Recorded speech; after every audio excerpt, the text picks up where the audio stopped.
ไม่สูงตั้งเสียงค่ะไม่สูงพี่น้องได้ดังเสียงเลยไม่สูงพี่น้องแห่งกันยันมึงตั้งเสียงในค่ะเนาะมือตั้งนั้นมือในก็ควบทบยัดตั้งเขาใจเสียนมองแทงขึ้นหนึ่งในค่ะอ๋อมือในก็เป็นวันที่30เดือนธันวาคมปี2เฮงปลายเช้าเดือน6ใหม่เก้าคำวันพัดในค่ะเนาะมือในก็เขาได้เอาข่าวเงาเกี่ยวกับรองอันพี่น้องแห่งการยันเมืองเขาเจิ้นมีอยู่ในเมืองไทยในสังวัดตีปกมือตั้งเมืองมันเมืองใต้ขึ้นใน2ตีมือไล่อันตีมือ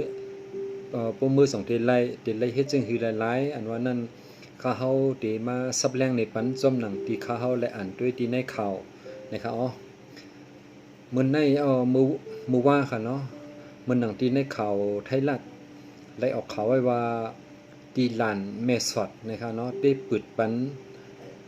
ในวันที่1เดือนที่5ปี2เฮงปลายเช้านะครับอ๋อก็เปิ้นนั้นแหละตัวเหลียวในสังเสือว่าเฮาคาติลูกเมืองไทยสิ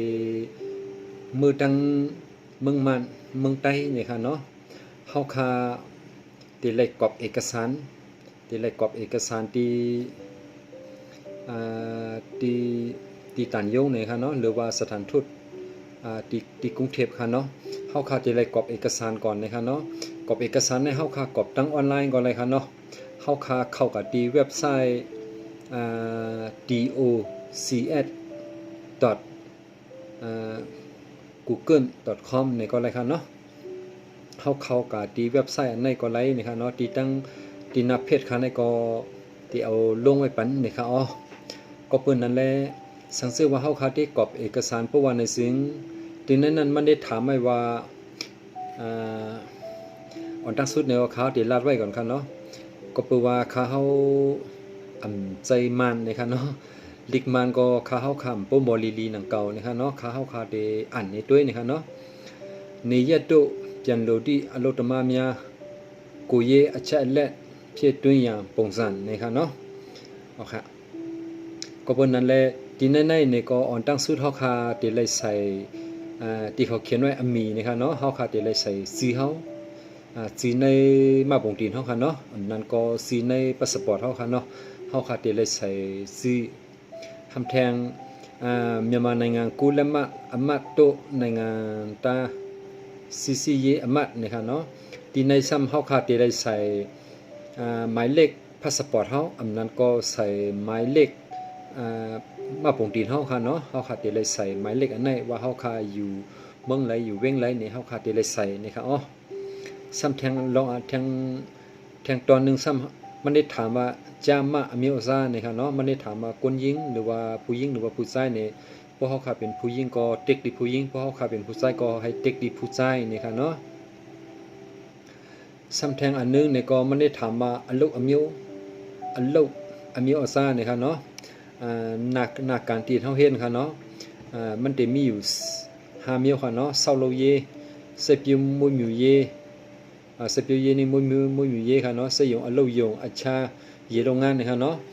มันก็ได้ถามว่าที่เฮาเฮ็ดการนั้นเฮาค่าเฮ็ดการเหมือนเช่นหนังเป็นก่อสร้างค่ะอันนั้นก็เฮาค่าเฮ็ดการผูกซ่อมที่ในเมืองไทยอันนั้นก็เลี้ยงสัตว์นะครับเนาะอันนั้นก็เฮาค่าเหตุการณ์ที่ในบริษัทในห้องจักรบางตีบางตั้งนะครับเนาะอันนั้นก็เฮาค่าเหตุการณ์ต่างซื่อต่างเมียวอันนั้นก็เฮาค่าเหตุการณ์เกี่ยวกับล่องน้ำเหมือนเช่นหนังหาปูหาปลาในน้ำทะเลเส้นนะครับเนาะในเฮาค่าเหตุการณ์อันไรเนี่ยก็เฮาค่าเด็กที่นั้นนะครับเนาะซ้ำแทงคอนึงก็มันได้ถามว่าอันโลกตมะอมิโอซานะครับเนาะเฮาค่าเป็นคนเหตุการณ์เข้ามาเหตุการณ์ในเมืองไทยซึ่งหือเฮาค่าใช้พาสปอร์ต MOU 5อันนั้นก็เฮาค่าใช้พาสปอร์ต CI อันนั้นก็ PJ อันนั้นก็ PV อันนั้นก็เฮาค่ามีทอคันซาว่าเส้นไหนเนี่ยเฮาค่าใช้วัดอันไหนเฮาค่าใช้ทอคันซาอันไหนเนี่ยก็เฮาค่าเต็กใส่ที่นั่นนี่ครับเนาะเพราะว่าเฮาค่าเต็กที่ในเย้าเนี่ยมันได้ถามเฮาแทงไทยในงานด้วยในแทนที่เล็กษานะครับเนาะตีนเฮาคาอยู่ตีนในเมืองไทยในเฮาคาอยู่หมายเลขทะเบียนบ้านและตีอยู่ตีนเฮาคาอยู่เซานั่นในเฮาคาติเลยเต็มใส่ตีในแทงกำนึงนะครับเนาะ ซ้ำแทงอันนึงก็ไทยในงานด้วยในไทยที่ขยันเล็กษาค่ะเนาะว่าเฮาคาอยู่จังหวัดไหนเนี่ยก็มันปันเฮาคาเลือกมันได้มีไว้จังหวัดมันมั่วแล้วค่ะเนาะว่าเฮาคาอยู่จังหวัดหลายๆเนี่ยมันได้ให้เฮาคาเลือกค่ะเนาะเฮาคาก็เลือกจังหวัดในใส่ปันเฮแทงตอนนึงก็มันได้ถามว่าမြန်မာနိုင်ငံတွင်ပြန်လို့တိတိုင်းဒေသကြီးပြည်နယ်များအားရွေးချယ်ရนะครับเนาะมันได้ถามว่าเฮาคาอยู่ในเตึงอันไรเฮาคาอยู่ในเมืองอันไรนะครับเนาะนั้นก็เฮาคาอยู่ยันกุงอ่ะอยู่เตึงสแกงอ่ะเตึงมันตะเลอ่ะนี่ก็เฮาคาเต็กที่นั่นนั้นก็เฮาคาอยู่เมืองยางอ่ะเฮาคาอยู่เมืองขางอ่ะอยู่เมืองใต้อ่ะนี่ก็เฮาคาเต็กใส่ที่นั่นครับเนาะในอันไหนครับเนาะเอาค่ะมันได้เฮ็ดไว้เป็นฮู้ซะนะครับเนาะก็เปิ้นนั่นแหละเฮาคาอยู่เมืองไรนี่ก็เฮาคาเต็กใส่ที่นั่นครับเนาะซ้ำแทงคอนึงก็มันได้ถามว่าမြန်မာနိုင်ငံတွင်နေထိုင်သည့်လိပ်စာนะครับเนาะมันได้ถามแทงกำนึงว่าเมืองมันอันนั้นในเมืองใต้ตีนเฮาคาอยู่นั่นหมายเลขคืนเฮาคาอยู่กันไรเฮาคาอยู่วันไรอยู่เว้งไรเนี่ยก็เฮาคาได้เต็มลงป้านี่ครับอ๋อคำแทงอันนึงซ้ำมันได้ถามว่าเซตตัวอย่างพงน้ำปั้นนะครับเนาะตีกับ10หมายพงในเฮาคาได้ใส่ไว้หมายพงเฮาคาหมายพงเมืองไทยอันนั้นก็เฮาคามีหมายพงเมืองมันในก็เฮาคาได้เลยเตรียมใส่ไว้ปันป้าเนี่ยครับอ๋อซ้ำแทงอันนึงก็မြန်မာနိုင်ငံတို့ပြန်လည်ထွက်ခွာလို့တည့်นะครับเนาะมันได้ถามว่าเฮาคาได้ปอกมือเมืองมันได้ปอกมือเมืองใต้ขึ้นมื้อไหร่เนี่ยเฮาคาได้เลยเตรียมวันเดือนปีมันใส่ป้าเนี่ยครับอ๋อซ้ำแทงคนนึงก็มันได้ถามว่าမြန်မာနိုင်ငံတို့ပြန်လို့တိအကြောင်းအရာနဲ့ကော့ဆန်လဲဟောက်ခါมือเมืองမြန်မာกอบสังแลเฮาคามือเมืองมันเฮาคาใครมือขึ้นเฮิรนกอบสังแลเฮาคาใครมือขึ้นเมืองมันอันนั้นก็กอบสังแลเฮาคาตีมือขึ้นตั้งเมืองใต้เนี่ยมันถามเฮาคาเนาะมันเตมีถามเฮาคาอยู่6ข้อ7ข้อค่ะเนาะคนนึงก็มันได้ถามเฮาว่าโครงการตีนเฮาคาเฮ็ดการนั้นเปิ้นปิกไปท่านะครับเนาะอันนั้นก็เปิ้นลืบเฮาคาออกการหืออำนั้นก็ที่เฮาคาเหตุการณ์นั้นเปิ้นปันเงินเฮาคาหือนะครับเนาะอำนั้นก็อันพาสปอร์ตเฮาวัดเฮาคานั้นมันหมดแลติมื้อเฮือน5นะครับเนาะคำแทงอันนึงก็อำนั้นก็เฮาคาลักมาเมืองไทยเสิแลเฮามาอยู่เฮาลักมาอยู่เมืองไทยก็เปิ้นนั้นได้เฮาคาให้มื้อคืนนะ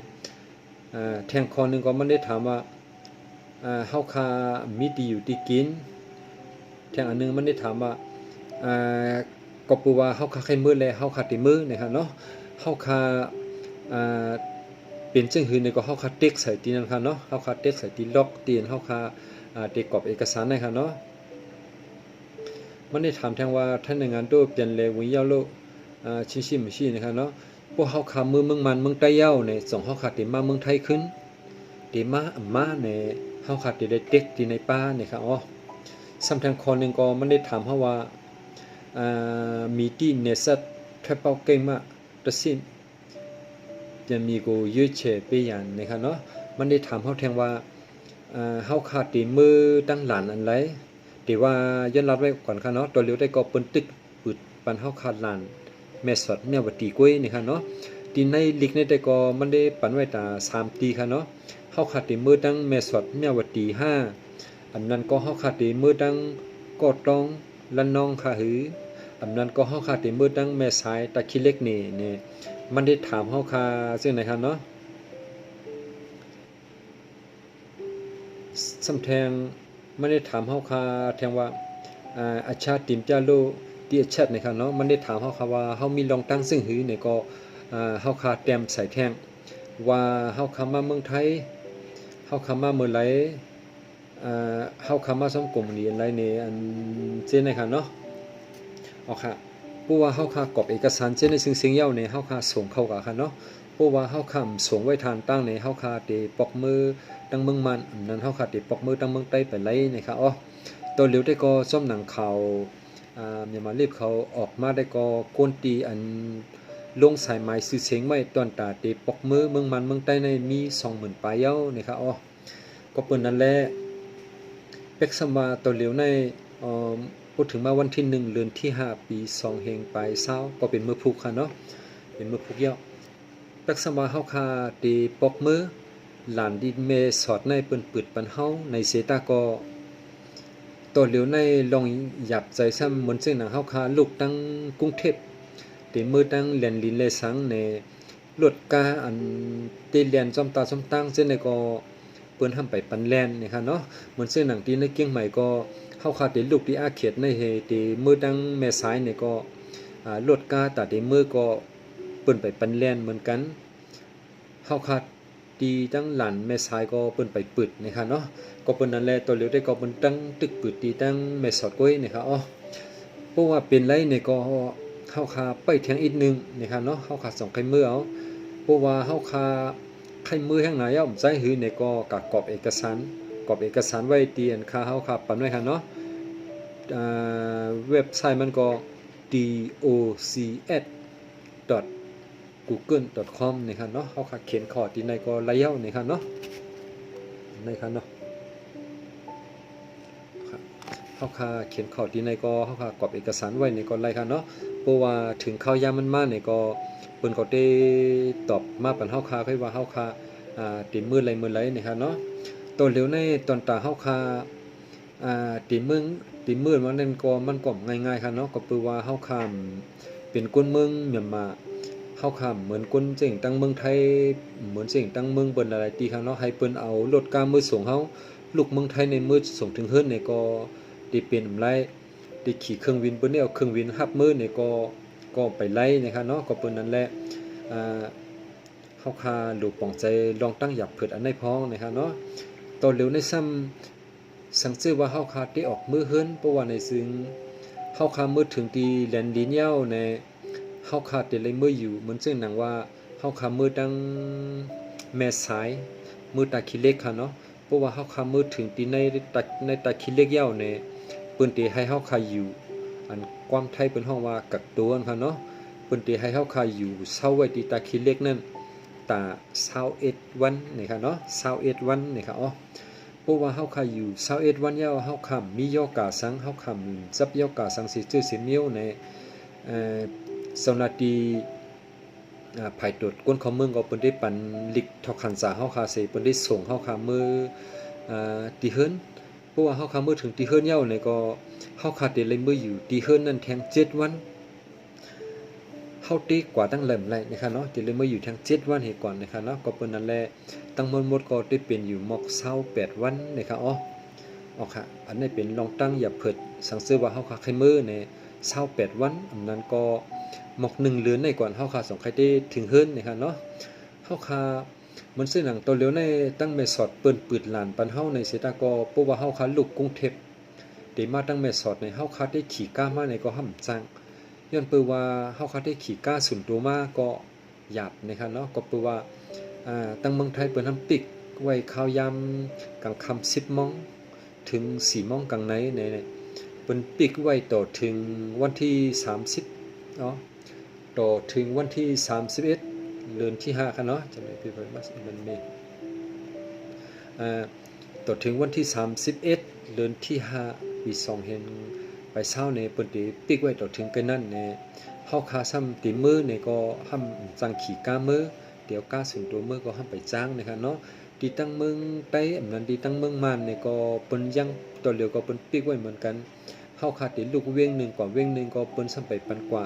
ติลูกวัน1กว่าวัน1ก็เปิ้นไปปันกว่าเหมือนกันนี่ก็เปิ้นนั่นแหละซื้อเฮาคาตึกมีอยู่ที่ในเมืองไทยในนี่ก็เฮาคาเย็นใจเย็นคออยู่กว่าแทงเพราะว่ามีข่าวเงาเมื่อไหร่นี่ก็เฮาคาจ่องใกล้อ่อนกันมือใจเฮิรนนี่ก็ไล่นะคะเนาะเพราะว่าใครฮู้ลองข่าวเงาเส้นในนี่ก็อย่าไปลืมติดตามFacebook เขาเฮาอย่าไปลืมติดตาม YouTube ช่อง YouTube เขาเฮานี่ค่ะเนาะมีข่าวสั่งมาก็เขาเฮาค่ะได้เอาลงปันได้เอาลัดในปันให้ได้ก็เฮาเขาไล่ให้พี่ๆน้องๆเฮาเขาไล่ก็ไล่ก้นปุ๊บป่องใสปุ๊บไล่ยินกันนั่นนี่ค่ะอ๋อมันซึ่งหนังแห่งการยันเมืองเจื้อนลูกตั้งเมืองไทยสีเอาแลปกมือขึ้นตั้งปกมือมีอยู่ที่ในเมืองมานเลยสังปกมือมีอยู่ที่ในเมืองใต้เลยสังเนี่ยตอนตาเตลูกเมืองมานเฮแลตั้งเมืองใต้เข้ามาขึ้นตั้งเมืองไทยนั่นมาไปไล่นี่ค่ะเนาะก็แปลว่าตั้งเมืองไทยต่อเหลียวคนทรัพยากรตั้งเปลี่ยนก็ตึกมีนำอยู่ในแลเปิ้นก็โกตึกมีนำค่ะเนาะแต่ว่ารถได้ก็รถย่อมกับเพราะว่าเปิ้นก็โก เฮาขาเอาโยกะตั้งเมืองมันเมืองใต้บุญเสเข้ามาในเมืองไทยแทงในไทยก็ใครปั่นเฮาขาเข้ามาสักซื่อเฮาขาได้ลูกลังเมืองไทยเมืองมันเมืองดังเมืองใต้เนี่ยก็กวนดังเมืองมันเมืองใต้ก็เปิ้นห้ำใครปั่นเฮาขาปอกมือเหมือนกันก็เปิ้นว่าเปิ้นโกโยกะตั้งเป็นโควิด19ในนี่ค่ะอ๋ออันนี้ก็ขาเฮายันผักถึงได้ก็ได้เสียเขาเลยพี่ๆน้องๆของเขากูก็กูก้นให้ฮู้ป่องแรงใจกันกูก็กูก้นนี่ค่ะเนาะตัวเหลียวในเนี่ยก็เหมือนซึ่งหนังข้าวยามตีเปิ้นปึดหลานอันว่าในก็มันก็เตมีเหมือนซึ่งหนังนายนามังเกาะค่ะเนาะนายนาตีอันลีก็มีนายนาตีอันเฮ็ดกินเงินก็มีนี่ค่ะเนาะนายนาอันลีก็ติลาดว่าตัวเหลียวในมือไปไล่เนี่ยมังก็ที่ลาดอยู่นายนามังก็เสื่อนใครเลยเงินนั่นเนี่ยก็ติลาดว่าเพราะว่าใครมือเฮือนในมาใส่สลางไว้ที่เฮาขาดที่อ่อนมือเนี่ยก็ว่านี่ค่ะเนาะมันก็ติมีมาลองตั้งเส้นในเฮาขาอย่าไปยุ่มนะครับเนาะเพราะว่าเฮาขาเอาเงินกับปันเปิ้นหลายๆนี่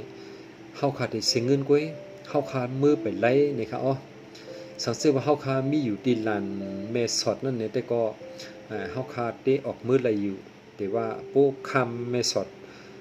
ถึงในเมียวัดเดียวเนี่ยก็เฮาขาตื่นเตไลหิวไว้ตีเมสอดนั้นเอาตีเมียวัดดีนั้น21วันเสเปิ้นเอาไปส่งเฮาขามือนี่อันนี้ที่เป็นรองตั้งอย่าเปิดอันนึง